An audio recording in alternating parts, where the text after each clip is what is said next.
I believe since the beginning of this year, everybody has their eyes set on the month of July. And now that a few of the big projects have already come off the board, it is now finally time to talk about the one I truly was anticipating the most. And that's no other than the Fantastic Four First Steps. Let's jump into the review of that right now.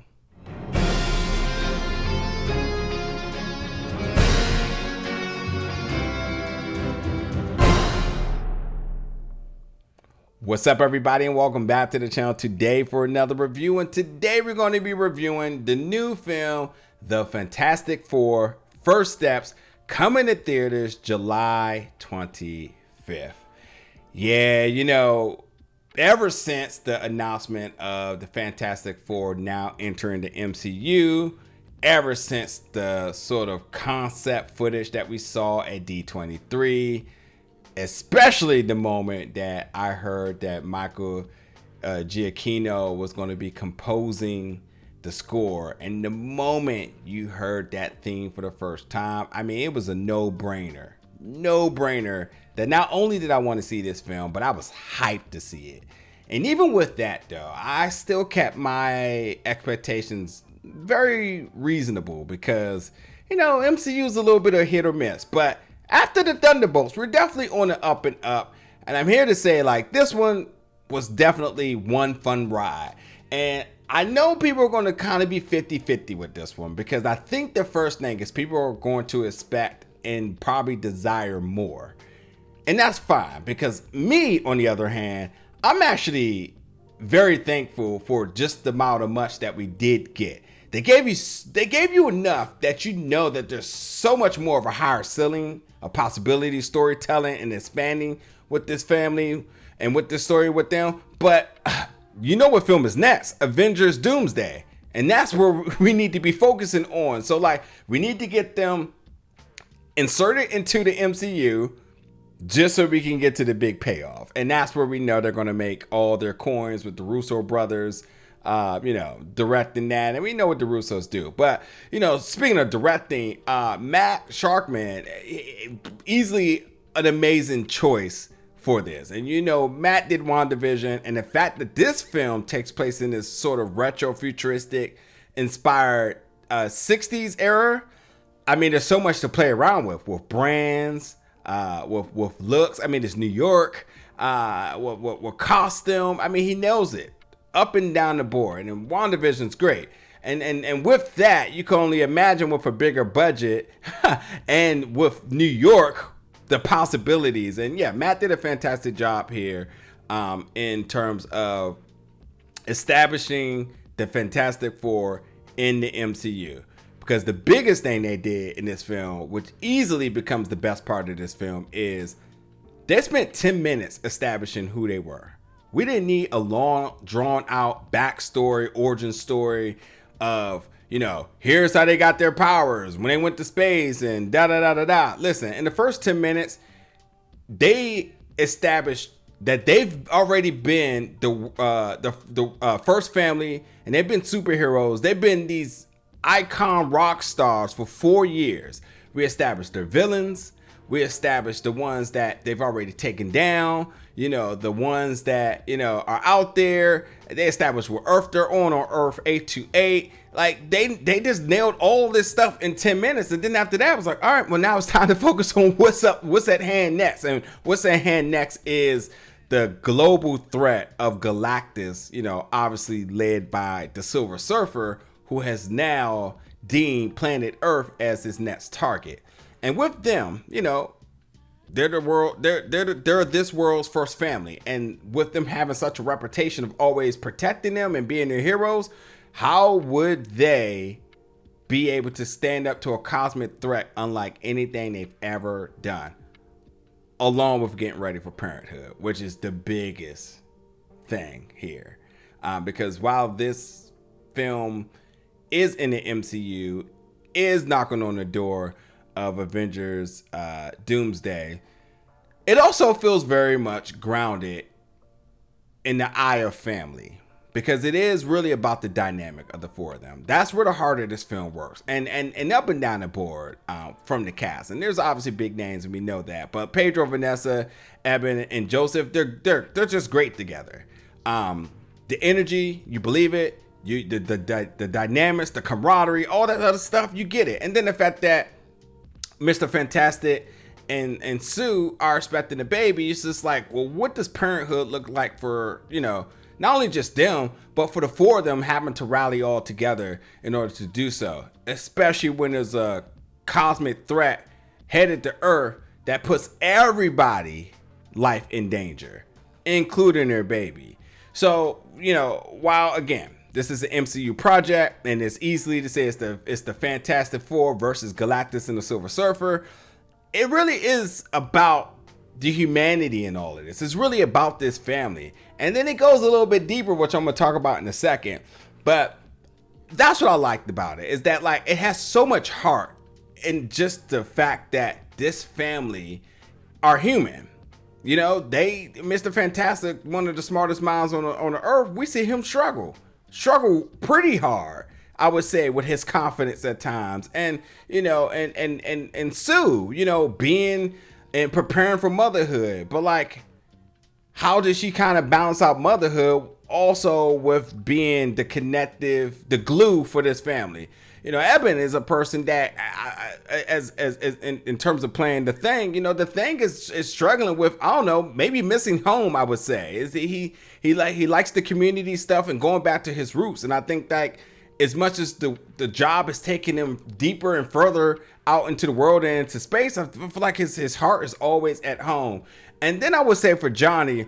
Now, Johnny isn't that rock star playboy that we've seen portrayed in the past. Like, yeah, he likes his woman, but like, I feel like Johnny is like at times trying to understand what his value is to the family. And while he is such a excited young kid who loves space, I think it's just about him trying to figure out, what can he do, in order to establish, his part. His contribution to the family, and it all comes together very good. Galactus was a cloud the last time we seen him in 2007. You don't have to worry about that in this one. Galactus is menacing, both visually and vocally, because like the voice work is, your spine would chill, the hair will raise on your arms. To scale. Especially when you want to see this in IMAX. Yeah, Galactus there's no joke. You look at Galactus like, yeah, this isn't looking good.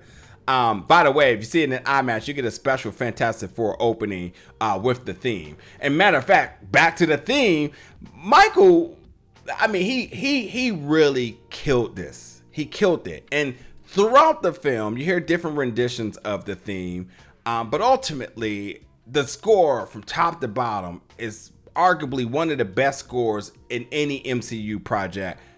It might actually be one of Michael's best work to date too. But I already ordered the vinyl. I'm just waiting for it to ride. It was an add to cart the moment I heard it the first time. I would go watch this film alone, back again alone, just for the score, period. Now, some of the issues I had with the film is the CGI. Now, granted, the world building, they did a great job in this retro-futuristic New York, inspired by the 60s. So there's a lot of just looking around and, noticing brands and other sort of landmarks, that you recognize from New York.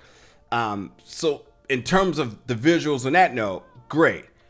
But there was times with certain objects or characters, and the Thing being one, it just didn't look good, especially next to any sort of practical effects, whether it's live action actors or just objects that sometimes, like, the Thing just didn't look good. It could have been much more sharp. And the Thing isn't the only object, I would say, that had visual issues as well. So I definitely wasn't so high on the CGI. Could have been a lot better. With this film being, the last film before we get to Avengers Doomsday, obviously everybody's asking what's up with Dr. Doom, what's up with Robert Downey Jr. I think they did a great job in ensuring that, well, you got an idea that Doom is in this world. But what might he be up to? That's to be determined. So they did a great job in terms of establishing Easter eggs, comic book Easter eggs, animation to call back to the animated Easter eggs as well too. And then obviously, establishing, Doom and what Doom may be up to, and how Doom is relevant in all of this. I thought they did very subtle things to say, like, yeah, Doom's here, just wait.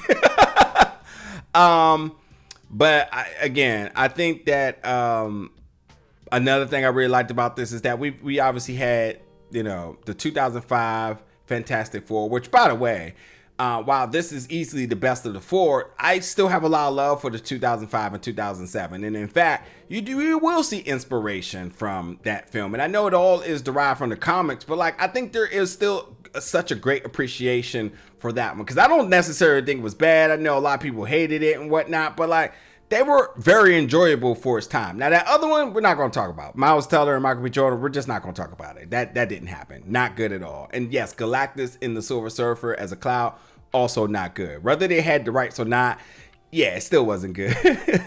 But I really did enjoy, although we had a lot of Fantastic Four on a big screen, it was really cool to see these characters use their powers in ways that have yet to been done. So they were very unique in that notion. And I know there's been some, hesitations and whatever with Silver Surfer. I thought Julia did a great job as the Silver Surfer. Very cool, amazing look. Again, when the CGI was working, the Silver Surfer wasn't the problem. And neither was Galactus. But they nailed the Silver Surfer. She was must watch the entire time. And her voice work was also top tier. Probably why it's always going viral on TikTok. I think this film, I'm sure a lot of you all was very excited to see it in the first place. But what's really the most surprising thing in this film is that for everybody out there that is predicting, they know exactly how this film is going to go, much like myself, it 100% does it. It literally took a detour in a way that I just wasn't expecting. I was like, oh, I know exactly how this is going to play out, especially after Thunderbolts, and it just doesn't. So I love the fact that the story wasn't left for folks to go in here and be like, aha, I knew it. And some folks are still going to say that, but no, it definitely isn't that. So you will enjoy the film because it gets a little unpredictable in terms of how things are going to play out. I just wasn't expecting it. But there's also moments in it that you're just like, yeah, I kind of figured it might do that because, well, I would say the inspiration from the 2007 one. You know what? I should also mention that if you had any doubt before, The Incredibles are 100% inspired by the Fantastic Four, especially with the Mole Man, which I gotta really say, Paul Walter Hauser, for the limited time he's in this film, he makes them count as the Mole Man. I was not expecting to have the laughs that I did with him. So yeah, but there's just so much I could talk about with this film. They really made this film such an enjoyable treat to watch. For it being close to 2 hours, didn't feel like it at all. The visuals was fantastic. Not saying that as a pun, but truly they were. They established them within 10 minutes. They celebrated them that you actually felt like they were true heroes. From shot to shot, you could tell that they were truly regarded as heroes. People believed in them, which means that if there's a threat that has them worried, then you also got to take that for what it is, and they did a great job of that. And Galactus is slick fucking amazing. There's no other way to put it. It's a 15 out of 10 for me on how he look, how he sound, everything. But here's the last time I'm saying, and then I'm gonna wrap this up. I was not expecting that Vanessa Kirby's performance as Sue was going to be the standout of this film.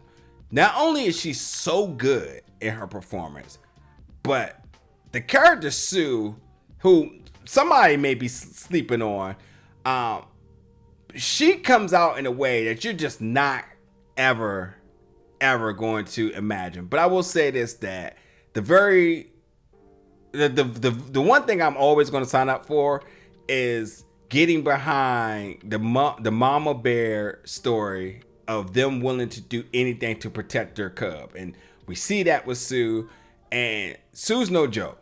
I mean, if I ain't know no better, the Phoenix Force was going to come out of her, which I know never happened. But just seeing how she goes Omega level, how she's basically OP in this baby, you know, just to understand that while, you know, everybody has their different things that they're focusing on individually as characters, you really believe that Sue would do any and everything to protect her kid. And that is not at all a question by the end of this film, that Sue is the true definition of a mother, and she shows it, she displays it, and it's fascinating to watch. So, you know, you'll see. Vanessa, fantastic job in her performance. But yeah, again, the visuals, the space visuals was nice.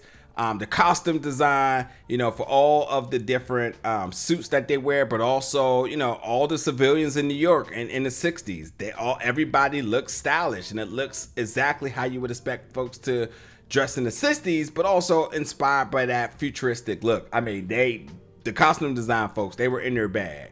And then there's two post-credit scenes. Now, the first one, I'm just going to say, is the big one. It definitely connects to Avengers Doomsday. That's all I'm going to say as far as what it was. But I will say that it 1 billion% does not establish how it connects to the Thunderbolts or what's the threat in Avengers Doomsday. Yes, we know Dr. Doom is the villain, but what is his motivation? You know, they got a lot to iron out in Avengers Doomsday. That movie's going to have to be 4 hours at this rate, because we have no clue why Doom is going to be doing whatever he's going to be doing, and why ultimately is going to bring all these heroes together. They have answers.